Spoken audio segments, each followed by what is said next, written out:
Hello, everybody, and welcome to Late Night Football. Welcome to our match preview show. And we're previewing one match today because I think the other games, there's this. I mean, at least the teams, the games more in the big teams. I think there's probably not as much to preview. There are subplots and stories there as well, but we're going to focus on one game today. We're going to focus on Arsenal against Manchester United.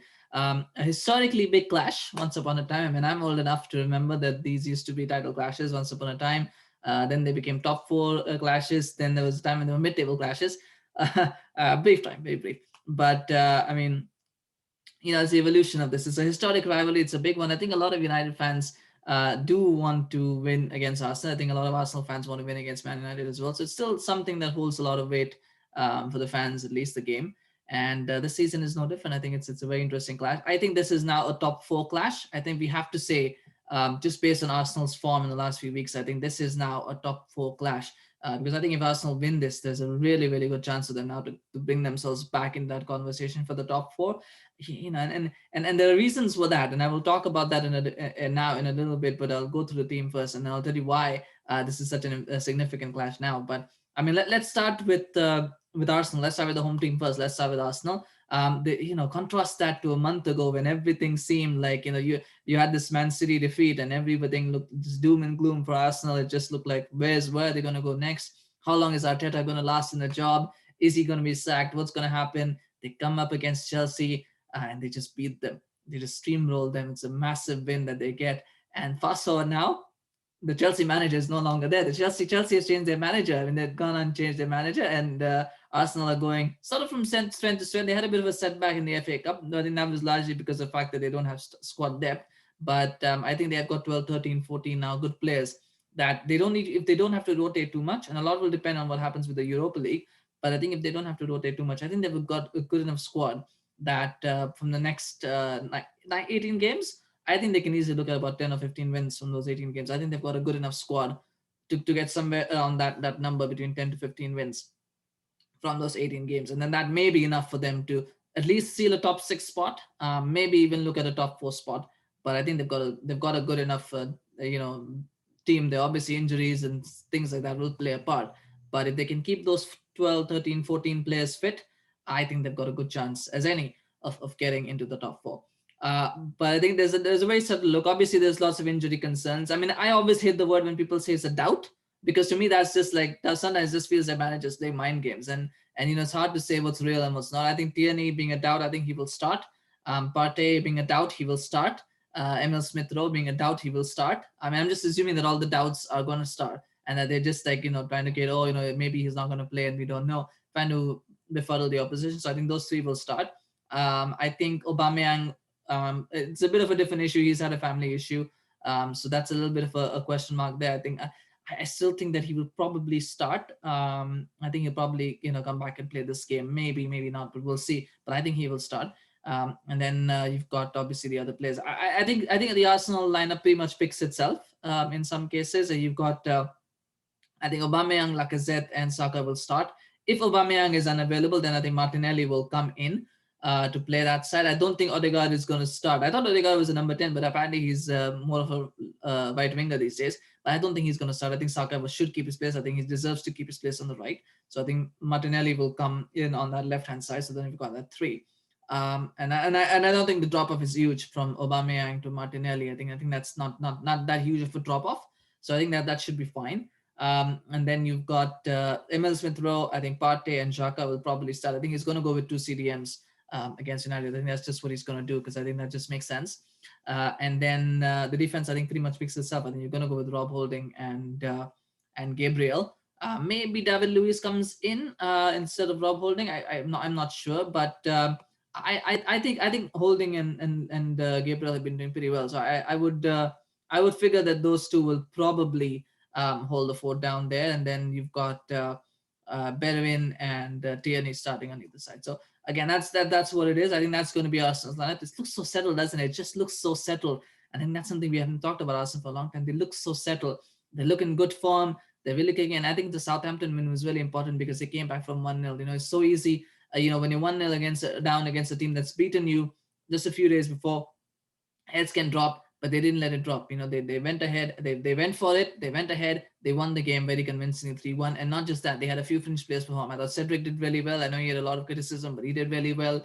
Saka again continuing his great form. Pepe scored a goal as well. So they've got players now that are peaking at the right time. They've got players that can now, that have found some bit of form. So even if they do miss a couple of crucial players, the players, if they do come in, they're gonna feel, you know what, we're in good form and we've got something that we can build on. So I think that Southampton result could very well be a defining moment. I don't think it's going to be a turning point, because I think the turning point was the Chelsea result, but I think this could be a very defining result for Arsenal going forward, the Southampton win. But we'll see. We'll see how, time will tell. Time will tell what happens there. But I thought that was really good.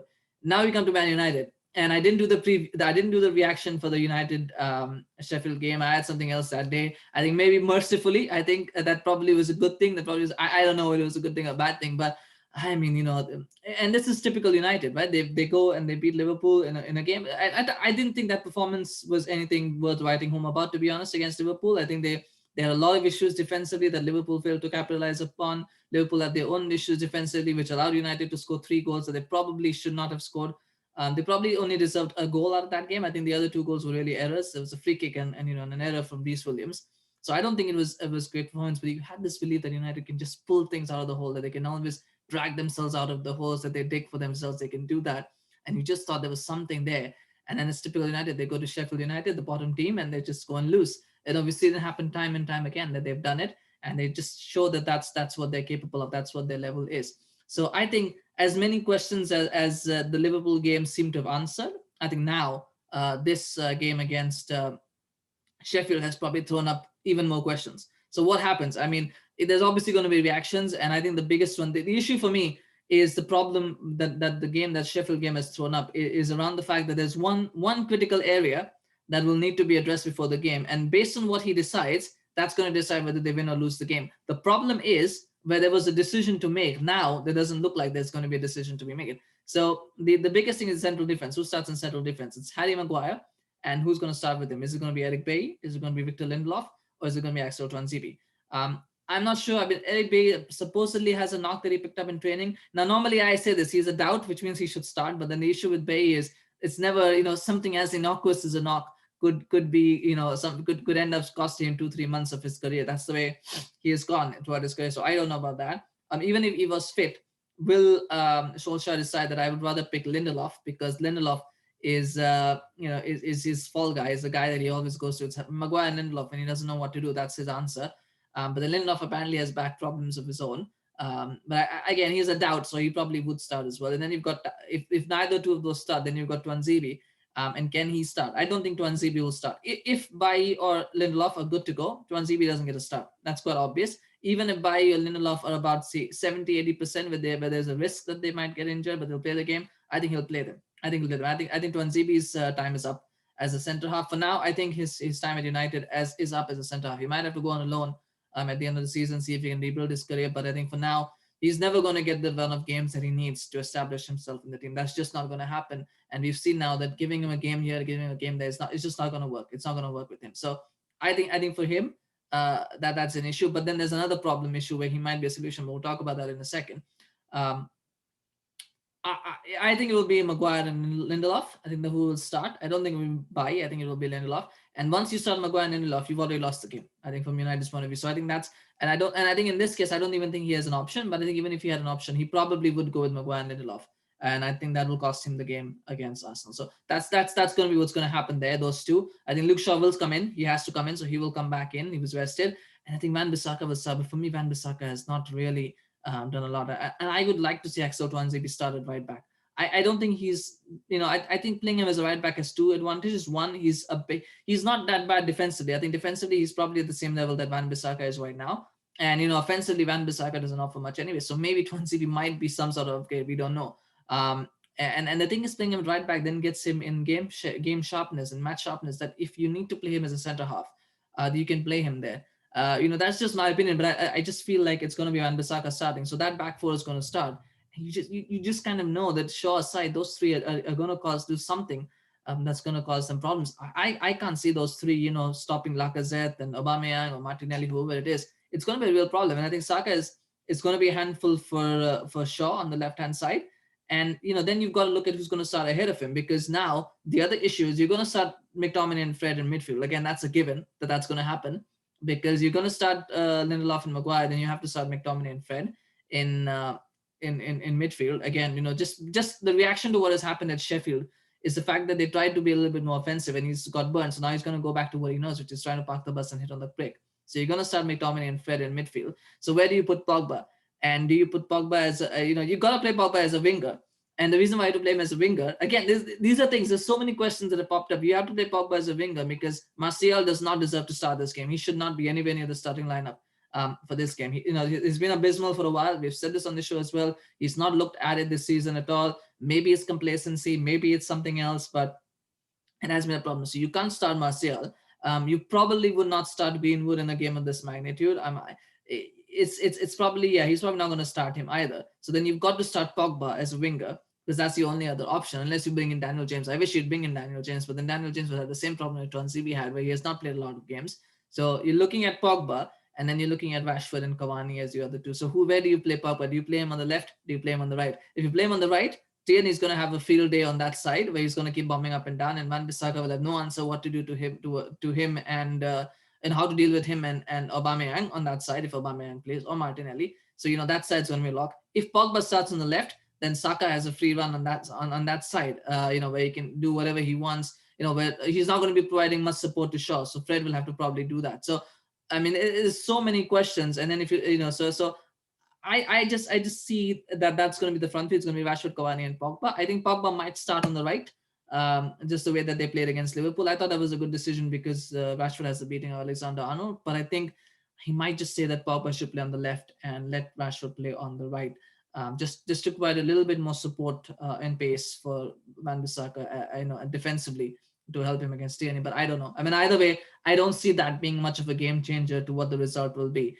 So just looking at the fact that United has so many questions and there's not a lot of answers around and how they actually set up, I just feel like this game has Arsenal been written all over it. I think that's. I read this comment and I said, yeah, that's true. I can only see one result, and that's Arsenal winning. I think it's going to be 3-1.